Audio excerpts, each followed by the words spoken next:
Record. Creo que está grabando, sí, está grabando. Ya, entonces. Acto jurídico. Ya.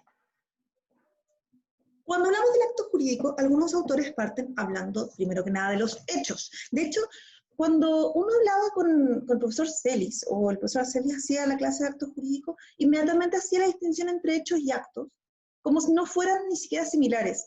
Pero hay algunos autores que entienden que los actos en realidad son un tipo de hecho. De ahí que podría esta materia ser importante para el examen de grado. Los hechos, conforme a la RAE, sería cosa que ocurre o sucede, independiente de su origen, independiente de su voluntad, independiente de sus efectos. Así tendríamos una clasificación de los hechos en involuntarios, voluntarios, materiales jurídicos y ilícitos e ilícitos. Naturalmente, como nosotros sabemos, los hechos que concurre una voluntad humana, ahí tendríamos un acto. Y decimos específicamente humana porque lo que haga un perro, por mucha voluntad que podamos reconocerle al perro, hasta cierto grado, no sería un acto. Y comenzaríamos una discusión de, bueno, ¿qué es un ser humano? Y tendríamos que remitirnos a personas. A grandes rasgos se ha entendido como ser humano aquel individuo que ha nacido de mujer. Es una definición que se ha dado de forma doctrinal, lo cual nos trae el problema ético de, bueno, ¿qué pasa si en el futuro se hace un individuo en una probeta o en un laboratorio que nunca nació de mujer? Bueno, técnicamente para ese concepto que manejamos hoy día no sería humano y no haría actos, pero eso ya vendría siendo literalmente un poco de laboratorio. Entonces, ¿cómo podemos distinguir un acto de un hecho? Un hecho no concurre una voluntad humana. Un acto concurre voluntad humana. Eso no significa que los hechos no puedan ser realizados por humanos. Yo puedo hacer hechos sin voluntad. Como por ejemplo, moverme dormida sería un hecho, no sería un acto. Entonces, no confundamos que solamente son los hechos de la naturaleza, también son los hechos del hombre. Para entender específicamente lo que vendría siendo un acto jurídico, entonces, ya sabemos que la voluntad es uno de los elementos fundamentales, pero también tenemos aquí otra distinción, y es que si solamente realizo algo de manera voluntaria que tiene efectos jurídicos, esto podría ser lícito o ilícito. Por ejemplo, si yo voy y le robo a alguien, eso probablemente tal no vendría a ser un acto jurídico, sino que vendría a ser un acto ilícito. Entonces, para entenderlo aquí, el amparo del derecho, el reconocimiento del derecho, se ha referido en el fondo que nuestro ordenamiento jurídico me permita hacer lo que estoy haciendo. Y ahí tenemos el concepto del profesor Rego, manifestación de voluntad destinada a producir efectos jurídicos queridos por el autor o las partes y que se encuentran amparadas por ordenamiento jurídico. ¿Por qué es importante hacer la distinción entre autor o partes? Porque el acto jurídico al final se distingue entre unilateral y bilateral. Cuando es unilateral, no hablamos de que una parte realizó un acto jurídico, que partes necesariamente implica una contraparte. Entonces, cuando solamente hay un individuo que realizó un acto jurídico o una sola voluntad, porque pues esta voluntad está constituida por varios individuos, se va a llamar autor o autores. Y cuando tenemos dos o más voluntades que entran a dirigir un acto jurídico hacia un sentido determinado, ahí recién hablaremos de partes. Parece ser mínimo, pero a algunos profesores les importa esa distinción en el examen de grado. Luego tenemos ya la clasificación doctrinal, del número de voluntades, al contenido, a si la muerte produce o no efectos, y a cómo se perfeccionan. El profesor Orrego en concreto no hace esta distinción, no hace esta clasificación en su apunte, no lo van a encontrar. Esta es una clasificación que maneja el profesor Celis, y también lo he visto en el profesor García Lehmann. ¿Por qué el profesor Orrego no la hace? Porque él, cuando trata el acto jurídico, lo hace dentro de la teoría de los contratos.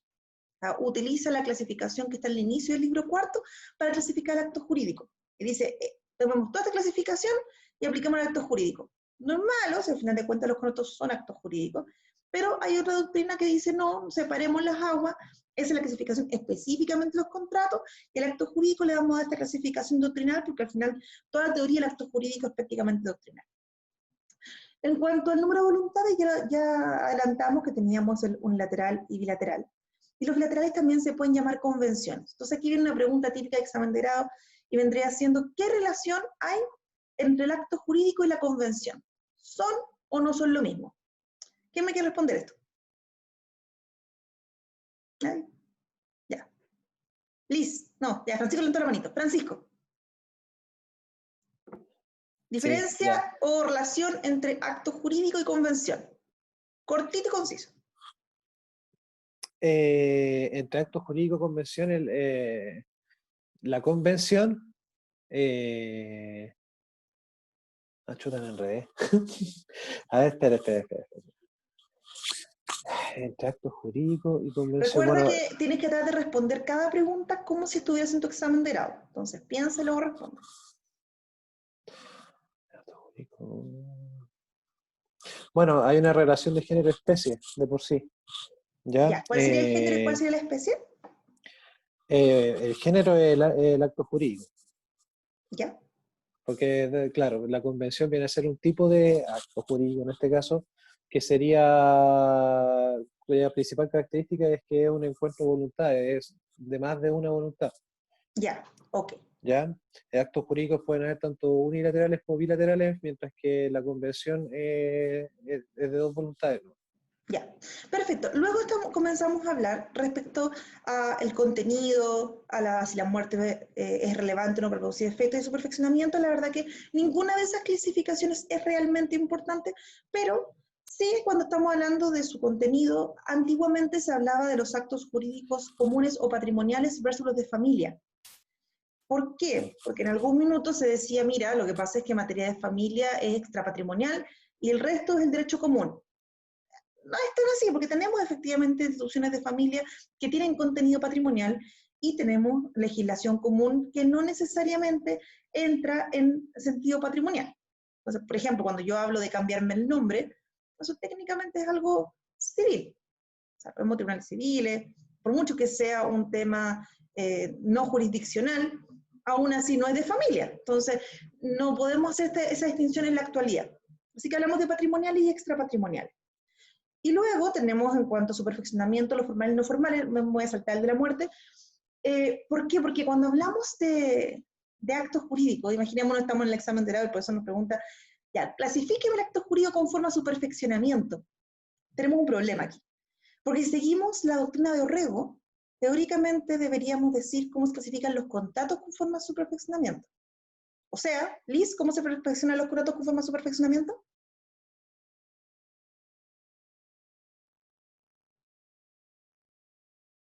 Liz, ¿estás todavía como que no puedes? Ahí sí. Ya. Ay, pero es que yo no sabía que yo podía activarlo también. Sí, también puedes. Ya. ¿Qué me preguntaste? La pregunta es, estamos en un examen de grado y preguntan, atendiendo a su perfeccionamiento, ¿cómo se clasifica el acto jurídico? ¿Usted qué respondería? Se pueden perfeccionar el consentimiento, los contratos consensuales, reales y solemnes.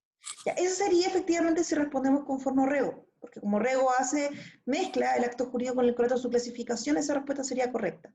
Pero otros